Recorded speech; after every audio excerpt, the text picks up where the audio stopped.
दोस्तों, क्या आपका भी ड्रिंकर गंदा हो गया है? साफ करने के लिए मार्केट से लाइए टॉयलेट क्लीनर, जिसमें HCl हाइड्रोक्लोरिक एसिड पाया जाता है।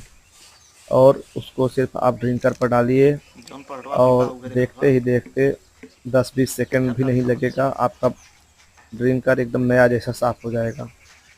रिजल्ट आपके सामने है, देखिए आप।